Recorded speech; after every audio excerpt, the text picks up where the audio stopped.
Hello, welcome to Carly's Chats Tuesdays. I was trying to get my lip gloss out of my pocket. My pants are a little tight. You guys, last week I didn't upload. I know you don't care. I know you're so kind and forgiving and you're like, it's fine. It's just been a goal of mine. So I just, I'm kind of giving myself this permission to give myself grace because it's just May. May is crazy if you're a parent in May or a student. Like, it's just end of the year. So much is going on. So many things are happening. It's like so fun. It's like a holiday almost. It's not, but it's almost like a holiday. Just, I don't know. There's a lot going on and I could not fit it in. I could not find the time. And what do you know? My hair is in a hair mask. I swear, every time I do these videos, I have a hair mask in my hair. And if you look closely, you can see my grays. Yay for turning 37. 37. I can't believe I'm gonna be 37 in June. It's exciting. So how I do these videos, if you're new to watching, hi, welcome to Carly's Chat Tuesdays, is I put up a video and I encourage you to leave topics or questions or advice or suggestions, whatever it is you want to chat about. And then I go to the week's previous video and I pull questions from there. Okay? And you guys are always hitting me with the good stuff. It's good stuff. It's real good stuff. This comment really stood out to me and it just made me feel emotional almost. It makes me want to cry. This comment, I'm going to read it to you. Been loving these, Carly, heart you back. I've been debating asking this, but here it goes. Do you have any advice in finding happiness or acceptance with where you are at? I'm going on 31 and have never been in a relationship while all my friends are getting married and starting families. I've longed for a husband and wonder if it's not in God's plan for me. Sometimes I'm okay with being single and other times struggle with it. If you have any advice or thoughts, I'd love to hear it. Thanks, friend. First of all, I just want to give you a huge hug. A huge hug. I always think about how when I answer these questions, I want to do it in the way that I would answer if this was like one of my children coming to me or like a really close friend. Even though I don't know you, it feels like I feel close to you. I feel like you're a close friend. And so this would be my honest, unfiltered, unedited advice. And I would start with a hug. I want to give you a huge, huge hug. First and foremost, I think that I understand where you're coming from because in one aspect, I want you to understand and realize that your value in this life isn't going to come from a marriage or from being a mother, if that's what you want, or from having a husband. Your value in this life comes from who you are as a person and the things that you accomplish that make you you and that make you great. That's really, really hard to not tie that back to a relationship. And it gets cloudy because I understand that I was in that same boat because just because you desire to have a husband and a family, and so it kind of like that messaging kind of gets confusing. In one aspect, it feels like I'm saying, you're great. It could feel like I'm saying you're great without a relationship. Find value in yourself and like stand on your own. Because I also, on the flip side, that's not what I'm trying to say. On the flip side, I understand what it feels like to have a partner and a companion and a friend. And if that's something you value, you absolutely deserve that. And just know that with your whole heart that you deserve a relationship. I don't know you the full background and your circumstances or your dating life or your habits. I can only speak to what I went through and the advice that really helped and changed the path for me. Number one, you need to put yourself out there. If you want to date, if you want to start finding a partner in this life, you need a date. You need to put yourself out there. And I know that's really scary. For me, for a while, I was just expecting love to come to me. Like, I think it's like the hopeless romantic in me. Like, I always had this dream or like this like hope that I would like be in an airport and Prince Charming would walk by and leave me a cute note at the Starbucks counter when I picked up my drink, or send me a note from the flight attendant on the flight, and it'd be like this big gesture and we'd meet out in the world. And I kind of just like, I wasn't on dating apps. I wasn't like trying to date. I just like was thinking that love would come to me. And that was like a reality when I was like, you know what? I've got to put myself out there. I've got to try to court people and date people and start. It's almost like shopping around, quite honestly, shopping around for my forever pair of shoes. And so that's my first piece of advice for you, is to put yourself out there. Put yourself out there and start trying new things. Join like a tennis club or a pickleball team or whatever, a church group, or just in your community, in your interests, in your hobbies. Put yourself out there in ways where you could run into other people and meet people, and start manifesting that. Start wearing that as a part of who you are, that you are this eligible, beautiful woman who is looking for her match, right? In whatever that is, man, woman, whoever it is you're trying to court, seek, partner with, you need to put yourself out there. Number 2, therapy. I don't know what you've been through. I don't know your current circumstance or really all the background, but I know for me, therapy was such a game changer for me. When I started working on myself and understanding myself better, I think it genuinely helped attract Jackson to my life. Therapy, people, I know there's so many misconceptions about therapy, but for me, therapy means giving myself the tools that I need to navigate through this life. That really helped when I started dating and I started like weeding out the ones that were right for me and the ones that weren't right for me, and then the ultimate one that was right for me. And it was just so refreshing to learn about myself and to give myself confidence and power and tools to help me become a better person, so that I could be my best self when I was. Becoming your best self is just a confidence builder, a confidence boost for yourself, and it just helps you. I think it feels like it's drawing you closer to finding that person and attracting them into your life when you are working on you. Last thing I want to say to you is just don't compare yourself. Don't compare yourself to your friends and what's happening around you. I know that's really hard. It's really hard when you're always the bridesmaid and never the bride, and you're seeing your friends get married and have babies, and you're feeling like this like lone wolf or whatever. But you know, take those first step 1 and step 2 that I talked to you about, knowing that you're worth it, deserving that, putting yourself out there,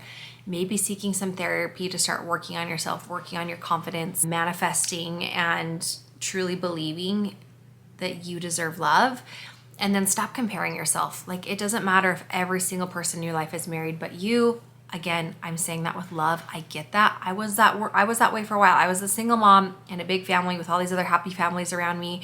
And some days I was like, you know what? This sucks. This sucks to see everyone married and happy and thriving with their kids and all the things. But I knew that if I kept my eyes on the prize and I kept my heart pure and I really worked on myself, that I would too have that one day. And I want to believe in that for you as well.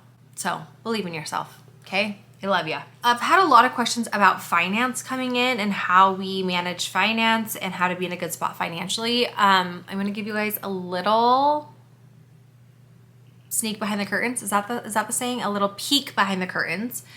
Jackson and I have been furiously working on a credit card debt course. It was something that we both needed, and it really helped bring us together on like finances, and I'm really excited. We're working on this course. We're hoping to launch it in June, so stay tuned for that. But it's something that we wanted to do for a really long time, and just, you know, with Jackson's expertise and my background of coming from getting out of debt to being in a better situation, like, I think it's just going to be a really relatable course and something that can be digested really easy. So if you're looking for that with the finances, stay tuned, because that is coming. I'll do a video here on that when it's out and leave a link for you guys, but I'm really excited and there's more for that to come. This one is also about finances, but it kind of has a different spin, and I like this approach. It says, wondering if you could talk about finances. As a single 20-something-year-old, I wonder what's an ideal way of dealing with finances when married. A lot of women are looking for provider men who pay for a lot of things. How do you and Jax deal with finances? Is it naive of me to want to stay home and take off the house, children, while my husband goes out to work? I think this is also sensitive to give advice on, because it comes down to your desires and what you want as a woman. and what you want as a partner, and what your partner wants, and finding that balance in your marriage and in your relationship. These conversations are so important to have before they happen. So if you're courting someone, if you're dating somebody, if you're thinking about getting serious, even if you're not like at that point where you're serious with somebody, start having these conversations, because these are the number one things that people will fight about and that break marriages up. It is money or finances. Jackson says he sees it all the time in his job, and I have witnessed it in my marriages, how hard coming to terms on finances can be, because money is so personal and it's such an emotional subject. So I think starting the conversation yesterday about finances, your expectations, what you want, what you need, finding that balance, compromising on both of your goals to meet in the middle to make the best for everyone, is really so important. I don't love the idea. I guess I shouldn't say that. Let me finish my thought and then I'll tell you why I don't like the thought I just had. I don't like the idea of like, quote unquote, and that's not necessarily what she's saying, but like looking for somebody to pay for your things. To me, that my first immediate response was like cringe, like take care of yourself, but then I also get that if that's what you want and your partner's like, yeah, I want to take care of you, I want to pay for your things, that might work for you. All I'm saying is have the conversation, because it's important. It's important. And if you're going into the relationship and you're thinking one thing of like, oh yeah, he's going to pay for me, he's going to take care of me, he's going to be, Daddy Warbucks or whatever, and he's thinking like, oh, she said she's going to cover part of the bills, you're just not on the same page, that's going to cause friction. So make sure you guys are on the same page about your finances and start the conversation years ago, days ago, months ago, whatever, right? And even if it feels like you're new into this relationship, you should still start talking about it, because you don't want to fall in love with them before you find out these important things. And then all of a sudden you're like, crap, can we come to terms on this important subject? Also, for me, when I was in that circumstance, like I wanted to be able to take care of myself. That was really important to me. And still to this day, I struggle with being super independent. Like even now, like I try really hard to financially cover everything that I'm responsible for, plus some. And even like family vacations or things like that, like Jackson will be like, we can like you can lean on me for this, or you can ask me for money here. Like, I don't know what it is about me. I think it's like something leaking over from my first marriage of like, I wasn't the breadwinner and I didn't have money. I was kind of like the stay-at-home mom who just did side things to have a little bit of money. I always felt like shamed or like I wasn't contributing. And I think that there was like, again, we hadn't had that conversation of what was expected of me and him and like what was going to be taken care of. And so like that just created toxicity in the marriage. So I think some of that, like I'm still healing from that, and I've brought that over to this marriage. And there's been so many times where Jackson's like, you can ask for help, right? Like we're a team. And that felt really refreshing for me, because I had to realize like that was important for him to help me understand that we're working on this together. It's not he's leading, I'm leading, right? It was like, no, we're going to come together and do this together. And if you need to lean on me, lean on me. And if I need to lean on you, I'll lean on you.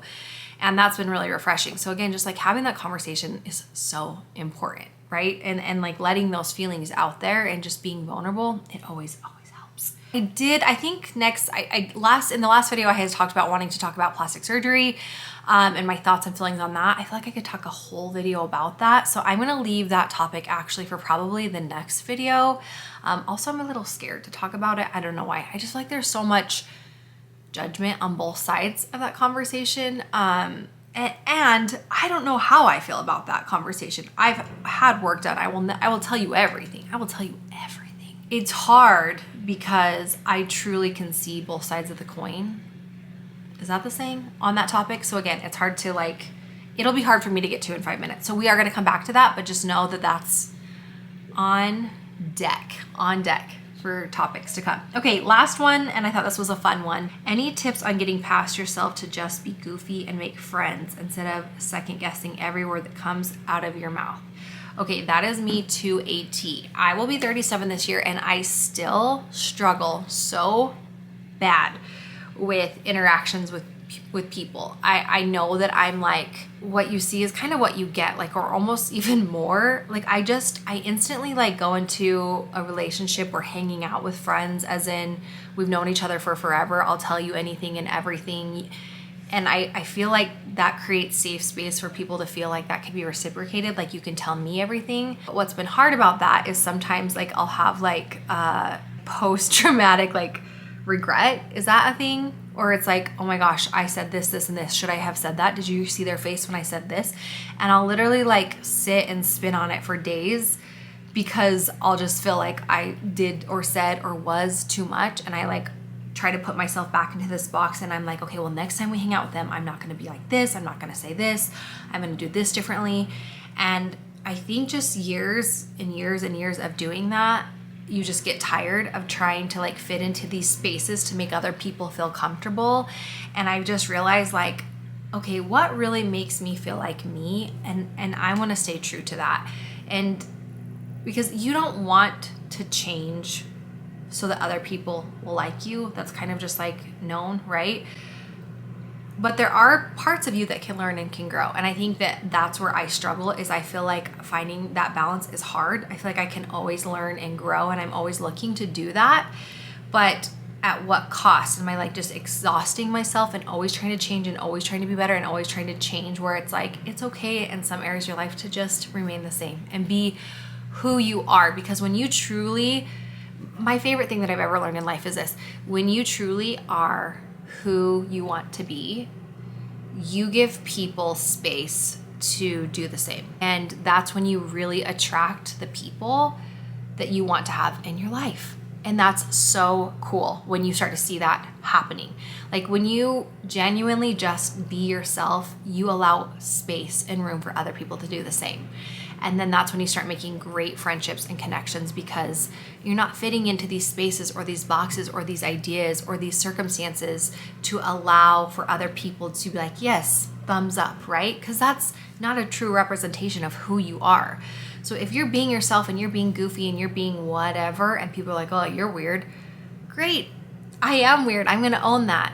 And because I'm weird and I'm being who I am, you get to be who you are. And you should feel comfortable being who you are when you're around, because I allow you to do that, right?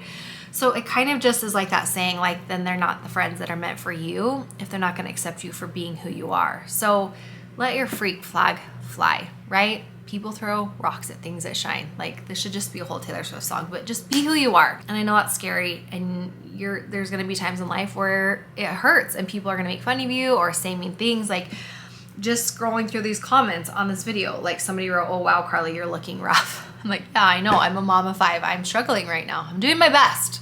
I probably am looking rough. This is not a lie. Anyways, that's today's Tuesday. That's this week's video. I hope you found some of this advice helpful. One thing I want to leave you with, it's kind of like my ending advice. We kind of always do these at the end of the videos, of just like a thought that I'm trying to be intentional with this week.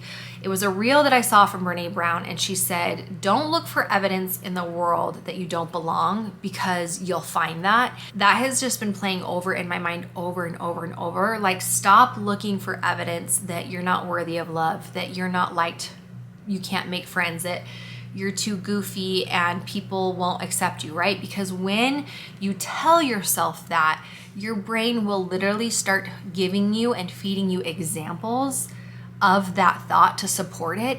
And it's almost like you can feel yourself spiraling down, right? Have you ever noticed that? I notice that I do this when I get in a fight with my husband, or when I want to start a fight. Like, something bad one little bad thing will happen, and I'm like, oh, he's so insensitive.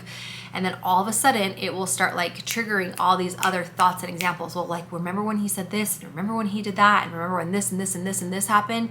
And then it's just like you're like spiraling, and then you like hyper focus on that one thought. That's why like giving our thoughts power and intention are so powerful, like so powerful. And so keep that with you this week. Like, stop looking for evidence, ways that you don't fit in, of ways that you're not loved, or look for evidence in a positive way. Like, I am loved by so many people. Like, flip it around, put it in a positive light, and watch how you can spin it, and watch how it changes the way you feel and how your day goes. Okay, try it out. I love you. Thanks for being here. Bye.